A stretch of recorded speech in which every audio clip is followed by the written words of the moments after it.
Welcome to our channel Tollyradar. నేను మీ యజ్ఞమూర్తి. పవన్ కళ్యాణ్ హరిహర వీరమల్లు ఎప్పుడు విడుదలవుతుంది?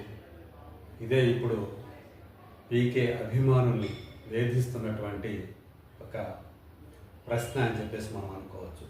అసలు ఎందుకని పవన్ కళ్యాణ్ లాంటి ఒక పవర్ స్టార్ సినిమాకే ఆ సినిమా విడుదలకు ఎన్ని కష్టాలు ఎందుకు ఎదురవుతున్నాయి?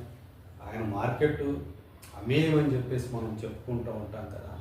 ఆయన క్రేజ్ ఆకాశాన్ని చూపిస్తుందని చెప్పేసి మనం అందరం కూడా చెప్పుకుంటూ ఉంటాం కదా. పైగా ఇప్పుడు ఆయన ఆంధ్రప్రదేశ్ ఉప ముఖ్యమంత్రిగా కూడా ఉన్నాడు. ఆయన ఇమేజ్ కానీ ఆయన క్రేజ్ కానీ మరింతగా పెరిగి ఉంటుంది కదా. మరి అయినప్పటికీ కూడా ఆయన సినిమా హరిహర వీరమల్లు ఎందుకని ఈ విడుదల కావటానికి నానా తంటాలు పడుతుంది అనేటువంటి సందేహాలు చాలామందిని పీడిస్తున్నాయి. ఇది ఎప్పుడో అంటే పాండమిక్ టైంలో ఈ సినిమా షూటింగ్ మొదలైంది.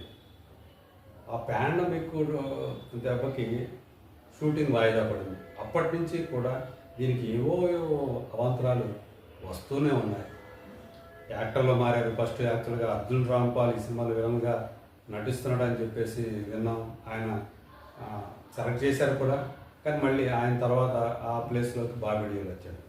అలాగే జాక్విలిన్ ఫెర్నాండెస్ ఈ సినిమాలో ఒక ఐటమ్ సాంగ్ చేస్తుందని చెప్పేసి వినిపించింది. కానీ మళ్ళీ ఆ ప్లేస్లో నర్గిస్ ఫక్రీ వచ్చిందని చెప్పేసి విన్నాం.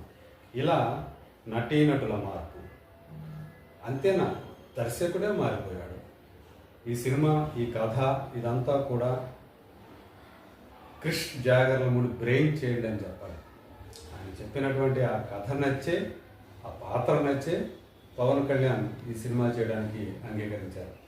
మరి ఆయనే ఈ ప్రాజెక్ట్ నుంచి తప్పుకున్నారు. ఎందుకంటే ఈ సినిమా నిర్మాణంలో విపరీతమైనటువంటి జాప్యం జరుగుతూ వచ్చింది కాబట్టి పవన్ కళ్యాణ్ రాజకీయాల్లో బిజీ అవడం, ఆ రాజకీయ కార్యకలాపాలకి ఎక్కువ సమయం కేటాయించడంతో అనివార్యంగా ఈ సినిమా షూటింగ్ అనేది ఆయన రాలేకపోయారు. దాంతో వాయిదా పడుతూ వచ్చింది.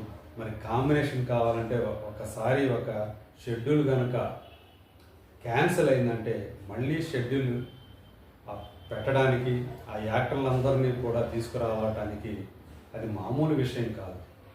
సో అవన్నీ చూసుకునేవాడు, షూటింగ్ షెడ్యూల్స్ని ప్లాన్ చేసే వాళ్ళకి మాత్రమే అందులో ఉన్నటువంటి సాధక బాధకాలు ఎలాంటివో అర్థమవుతాయి.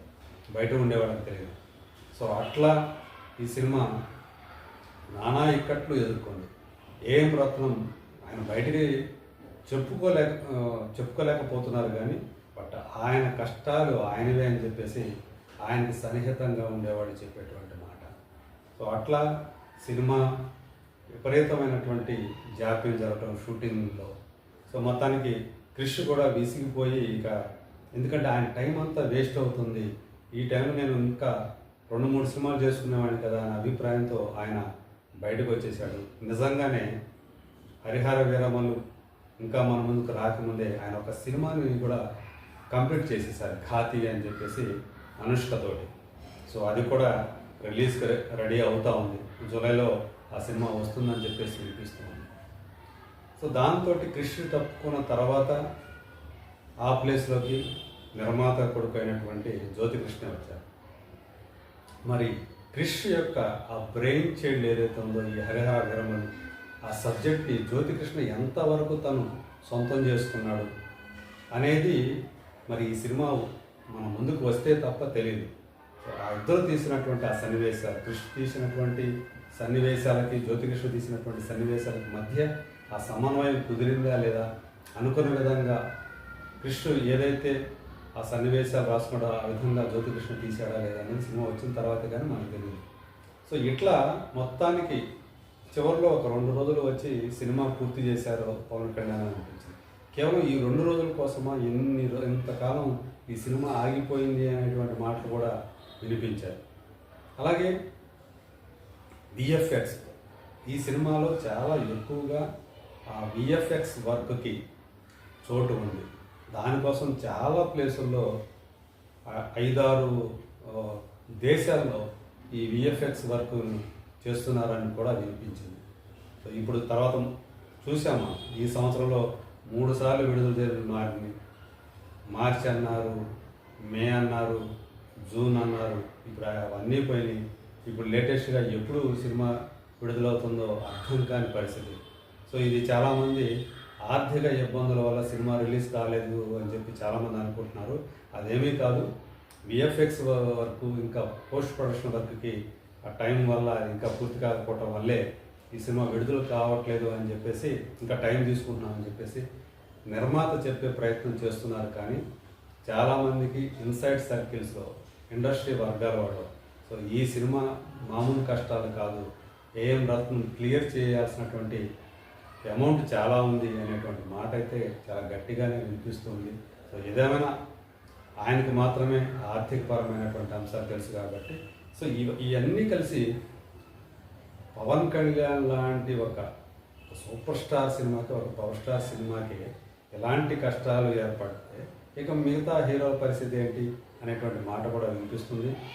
ఏదేమైనా అతి త్వరలో ఈ సినిమాకి సంబంధించినటువంటి ఆ కష్టాలన్నీ తీరిపోయి పవన్ కళ్యాణ్ సినిమా మన ముందుకు వస్తుందని. ఇంకో విషయం ఏంటంటే పవన్ కళ్యాణ్ తను ఈ సినిమా కోసం తీసుకున్నటువంటి అడ్వాన్స్ 11 కోట్లు తిరిగి ఇచ్చారని చెప్పేసి అప్పుడు బాగా విరివిగా ప్రచారం జరిగింది. ఆ 11 కోట్లు ఆయన ఇచ్చిన 11 కోట్లు అనేది ఇక్కడ పెద్ద విషయం కాదు. సో ఎందుకంటే ఈ సినిమాకి 100 కోట్లు, 10 కోట్లు కాదు 100 కోట్లు ఈ సినిమా కోసం ఖర్చు పెట్టారు. అది 200 కోట్లు అని కొంతమంది అంటున్నారు, 300 కోట్లు అంటున్నారు. వడ్డీలతో కలిపి చాలా ఇంకా ఎక్కువైందని చెప్పేసి చెప్పుకుంటున్నారు ఇండస్ట్రీ వర్గాలు. సో మొత్తానికి ఏదేమైనప్పటికీ ఏఎం రత్నం ఈ సినిమాని రిలీజ్ చేయాలంటే చాలా ఆర్థికపరమైనటువంటి అంశాలు ఏవైతే ఉన్నాయో, ప్రధానంగా ఫైనాన్షియల్ క్లియరెన్స్, దీన్ని క్లియర్ చేస్తే కానీ ఈ సినిమా విడుదలకు సుసాధ్యం కాదు అని వినిపిస్తుంది. మరి ఆ కష్టాలన్నీ తీరిపోయి హరిహర వీరమల్లు మన ముందుకు ఎప్పుడు వస్తుందో let us wait and see.